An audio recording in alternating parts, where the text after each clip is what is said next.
What is up, everyone? Welcome back to Pens and Tea. My name is Carrie. I do not know how this started, but I digress. What's up, everybody? Welcome back to Pens and Tea. My name is Carrie, and today is a very special day. A day unlike most others. And why, you ask? Why? Well, because today I'm going to do something that I don't typically do. In fact, I have only ever done it twice before in the many, many years that I've been doing these videos for you. And that is a video every day. Yeah. Usually I would do it, I've only done it twice in December. Once I did it for like 2 weeks, I think. Once I actually did it for an entire month. But this time you're going to get a video Monday, today, Tuesday, Wednesday, Thursday, Friday. 5 videos from me, which is super rare. But I'm like, hey, I got a little bit of free time. I got a lot of ideas. Let's just do it. And one of them is very strange. It is a very, very strange idea. And that's the one that's going to go up on Friday. I got asked this question as an email, and I didn't know how to take it at first. But I was like, you know what? I'm going to make this video. So stay tuned for Friday for that one, because it's unlike nothing I've ever done before. Ever. I've never talked about this. But anywho's, for the most part, I thought it would be really cool to do like a top 5 blast. So today through Thursday are all going to be top 5 blah, blah, blahs. And as you can see by the title down below, today I'm going to be talking about the top 5 fountain pens that surprised me so much, because I didn't necessarily have any expectations, or I was actually kind of expecting it to write like trash-ish. But these surprised me so much. These nibs or dynamite. I still have 4 of them in my collection. One of them I have since sold. However, I am debating getting one back. Mostly because it had a very small grip section, but we'll get to that. So these ones, yeah, like I said, top 5 ones that just blew me out of the water. So in no particular order for these 5, let's jump into it. And the first one I have that is directly in front of me is a very, very, very cheap pen. In fact, all of them but one of these are very inexpensive fountain pens. And this one is one that you could probably have your kids, if you have them, use, because it's just cute, especially for Shark Week. That's right, because I'm talking about the Jinhao Shark Pen.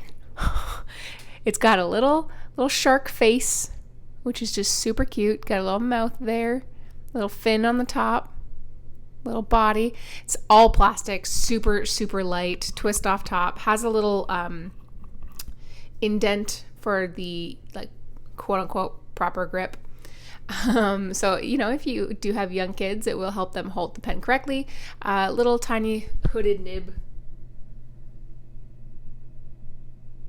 It doesn't want to focus today. And it's just darling. It fits standard international cartridge converter if you choose to have that. It does post, but it's kind of silly when it's posted. But if you wanted to keep the shark, especially again for kids, keep the cap with you. This writes really well, like surprisingly well. It's pretty wet. It's very smooth. I have reviews of all of these, by the way, so feel free. I remember I had TWSBI Blue Black in here when I did this review, and that ink is pretty dry, and this was a pretty solid writer. I had basically 0 expectations for this pen. I bought it solely because I was already placing an order, and these were pretty darn cheap. I believe I actually got this when Goulet Pens was having a sale on them, and like I said, I was buying other things, and this just happened to be there, so it was like $1 something for USD. Super, super cheap. I like it a lot. I like to put in inks in here that if it ruins it, I don't really care, because yeah. The next pen, I might as well continue on the Jinhao train. This is the last Jinhao I'll talk about, but it is the X159. I have talked about this pen on several occasions. One of my all-time best performing videos back when I looked much better was done during actually another blitz where I posted a lot throughout December, talking about this pen as the most important pen that you'll ever buy.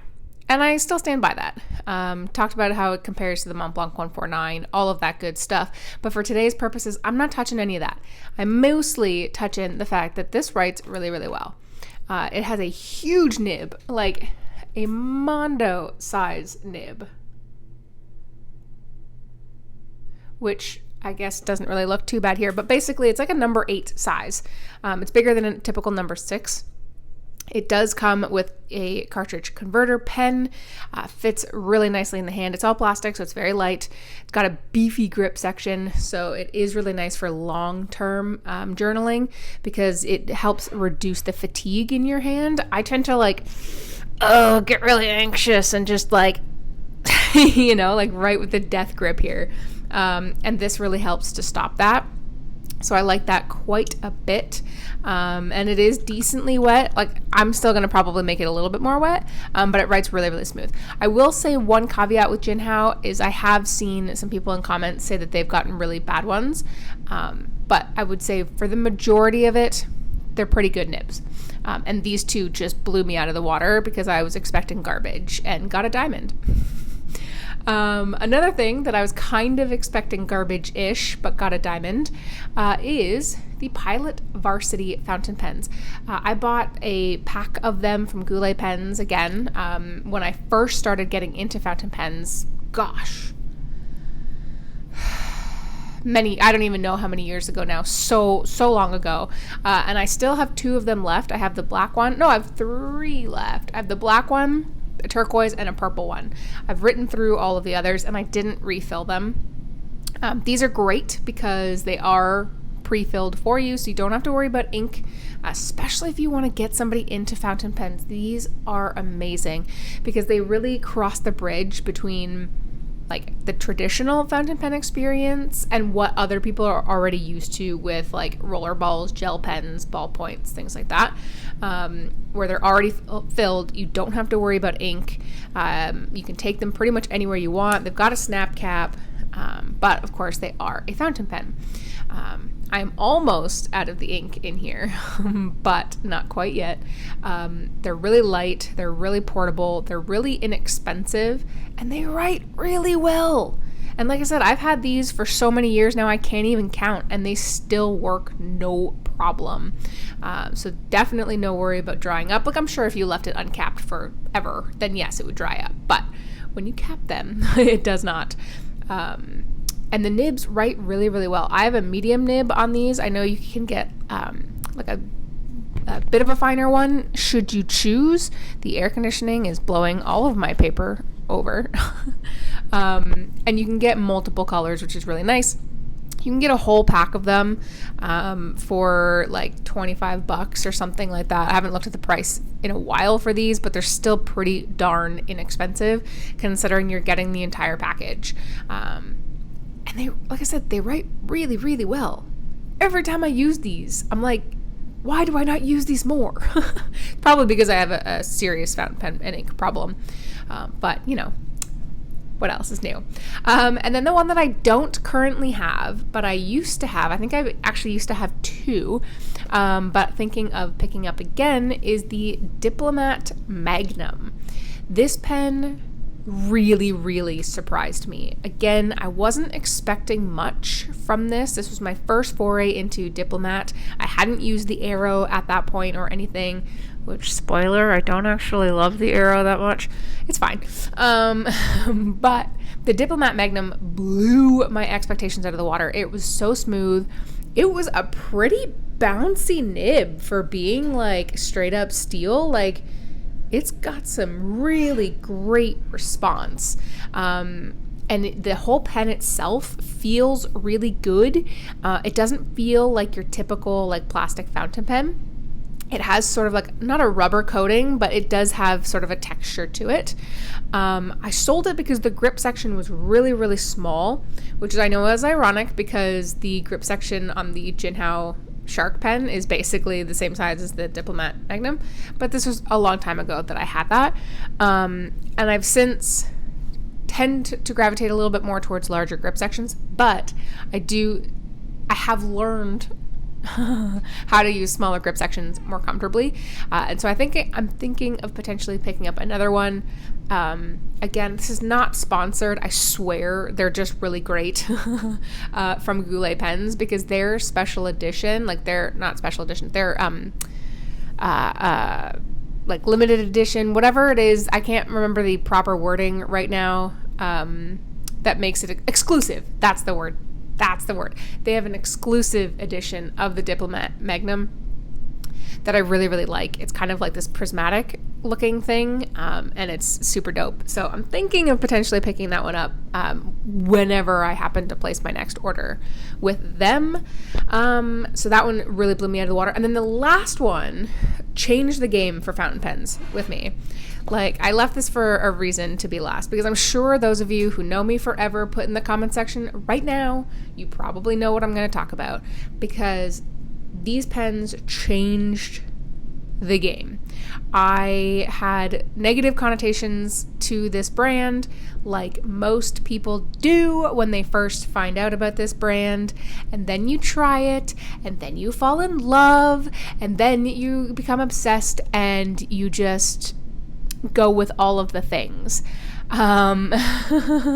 Because my goodness gracious, I now have 1, 2, 3, 4, 5. I have 6 of these, and I have sold like 4 of them only because I don't need that many, but I continue to buy them anyways. So, all encompassing, I'm just going to say the whole brand of, let me hear you say it, Benu fountain pens. Yes. So the Benu Euphoria Bourbon is the first one that I ever bought. And I bought this because this one in particular spoke to me.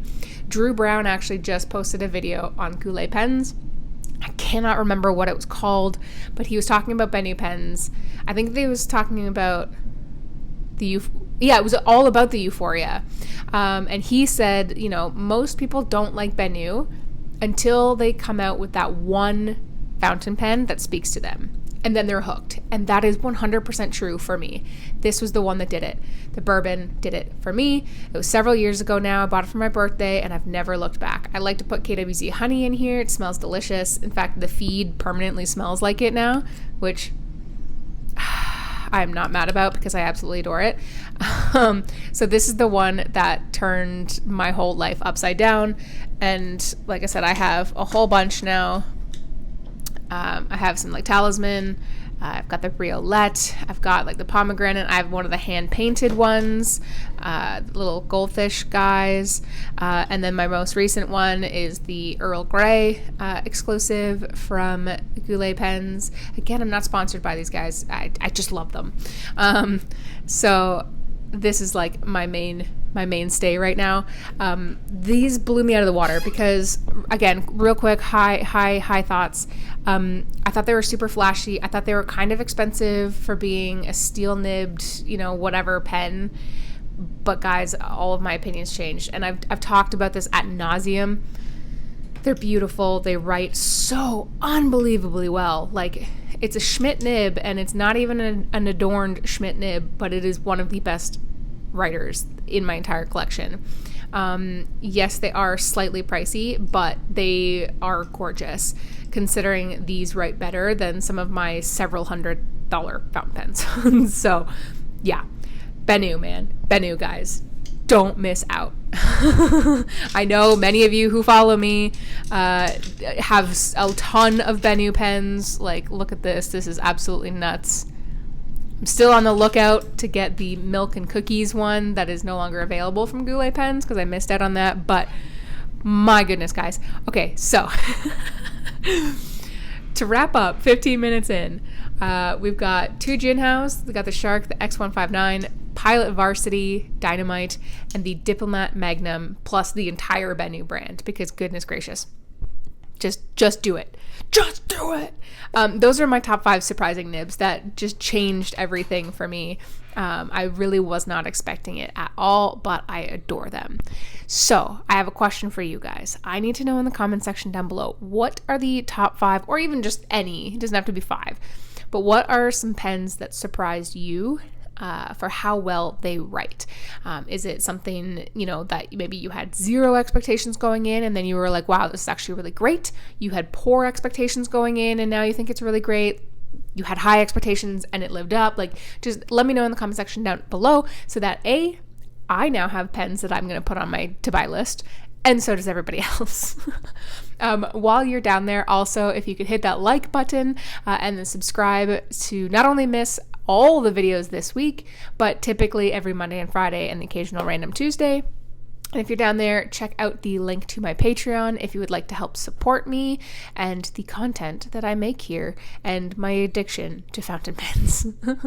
But as always, if you guys are still watching almost 16 minutes in at this time, you are the reason that I make these videos. So comment down below, burger, just for funsies. And I'll see you next time.